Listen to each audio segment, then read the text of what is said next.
Quand on dit aux membres de la diaspora que c'est pas une bonne idée de gérer une affaire au pays depuis l'Europe, certainement que la diaspora pense que c'est un jeu. Là, ce matin, je me réveille, il y a mon gérant de flotte, c'est-à-dire celui qui gère l'ensemble des véhicules et dans le transport et dans les VTC et dans la location, m'appelle pour m'envoyer quelques captures que vous pouvez retrouver sur ma page actuellement. Apparemment, l'un des chauffeurs qui est injoignable depuis une semaine serait en train de se diriger vers la frontière Ghana-Côte d'Ivoire. C'est tellement difficile d'investir dans le transport, c'est tellement difficile. Tellement de facteurs qui sont difficiles à contrôler. Vous voyez, il y a plusieurs manières de voir. Avec le recul, il y a plusieurs manières de savoir qu'un chauffeur va vous causer des problèmes. Dès l'entretien, déjà, il y a plusieurs manières de le savoir. La plupart des jeunes que j'ai eu à l'entretien qui étaient crispés, et dans la théorie, et dans la pratique, c'est-à-dire dans la conduite, puisqu'on fait un entretien classique, et puis après on passe à la conduite, tous ceux que j'ai eu qui étaient crispés ont fini par être des mauvais chauffeurs. De très mauvais chauffeurs. Le mauvais chauffeur, c'est celui qui ne communique pas. Le mauvais chauffeur, c'est celui qui va casser ta voiture régulièrement. Le mauvais chauffeur, c'est celui qui a toujours des problèmes de recettes. Ses recettes n'arrivent pas. Tout le monde roule, mais lui, il n'arrive pas à payer les recettes. C'est lui le mauvais chauffeur. Donc, dès le départ, tu vois déjà que il est crispé. Ensuite, le mauvais chauffeur, dès le départ, tu peux le savoir lorsque déjà, il ne communique pas beaucoup.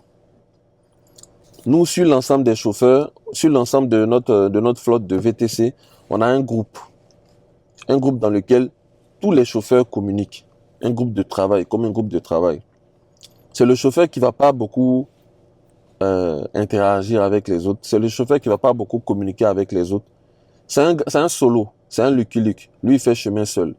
Il n'est pas dans tous vos histoires de teamwork, travail d'équipe, il n'est pas dedans. Il est seul dans sa tête, il est seul dans son esprit. Il communique pas, il appelle pas. Quand on l'appelle, il décroche rarement.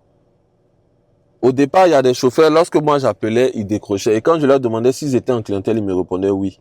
Donc je leur ai dit que même si c'est moi qui appelle, c'est-à-dire le boss, même si c'est le boss qui appelle, c'est eux qui m'appellent comme ça. Même si c'est le boss qui appelle, si vous êtes en clientèle, ne décrochez pas, ça fait plus sérieux. Et puis après, évidemment, vous vous débrouillez pour me rappeler, lorsque vous êtes seul, bien sûr. Ce chauffeur-là, lui, il va pas vous appeler, il va pas vous rappeler, il va pas décrocher les appels, il communique pas il communique ni avec le gérant, ni avec vous-même le boss, il communique avec personne. Il est seul. Il fut un temps où c'était ce système-là qui marchait. Ok, on les appelle chauffeurs clé voiture. Le chauffeur clé voiture, c'est celui qui n'en a rien à faire que ça soit une société, esprit d'équipe. Il n'est pas dans toutes ces idéologies-là. Lui, il veut la clé et la voiture. Dès le départ, lorsqu'un chauffeur commence à avoir ce genre d'attitude, il faut savoir que vous aurez des problèmes. Parce que le transport, c'est la communication. Tu peux être en train de rouler, partir dans une direction qu'on n'a pas prévue, qui n'est pas autorisée. Mais si tu communiques pas avec nous, on ne sait pas ce que tu fais. Voilà pourquoi j'ai préféré déclarer ma voiture volée ce matin. J'ai déclaré ma voiture volée ce matin. Cette vidéo-là, je vais la balancer directement. Voilà. Il s'appelle Monet Moses. Toute son identité est sur ma page. Ça fait presque une semaine, on n'arrive pas à le joindre. Ok. Lorsque tu essaies de l'appeler, il te balance un message après. Je dépose une cliente, je vous reviens. Et puis il ne te revient pas. Et puis là aujourd'hui, il se dirige vers Aboasso, il dépasse Aboasso, il va vers Adiaké. Et quand on regarde sur le GPS, on voit la frontière de Noé, ivoiro-ghanéenne. On ne sait pas où il va avec la voiture. Est-ce qu'il sort? Est-ce qu'il a eu un gombo pour aller à Sini? On ne sait pas. Mais comme il ne communique pas avec nous, nous sommes obligés de prendre nos dispositions. Donc la gendarmerie, sur tout l'axe Port-Boué, Ghana, frontière Ghana, est informée. Parce que entre moi et mes chauffeurs, on connaît au moins 4 ou 5 gradés de l'armée, de la gendarmerie. Donc, normalement, d'ici midi, ce problème, il est réglé. Tu fais ça comment? si tu es aux États-Unis et que tu as mis un taxi en train de rouler ici. Tu fais ça comment si tu es en Suisse, en Belgique, en France et que tu as mis un taxi en train de rouler ici. Combien de coaching où je fais où les gens ne savent même pas où est leur voiture? Il ne faut pas investir pour investir. Donc c'est le chauffeur qui ne communique pas. C'est le chauffeur qui est crispé dès le départ. Quel autre signe encore que je pourrais vous donner? Il a toujours quelque chose à dire sur la journée. Lorsque ça se passe mal, bien sûr.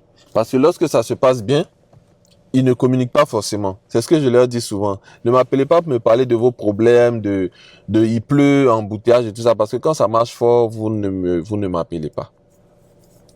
C'est le chauffeur qui va avoir des petits accrochages sur la route de temps à autre.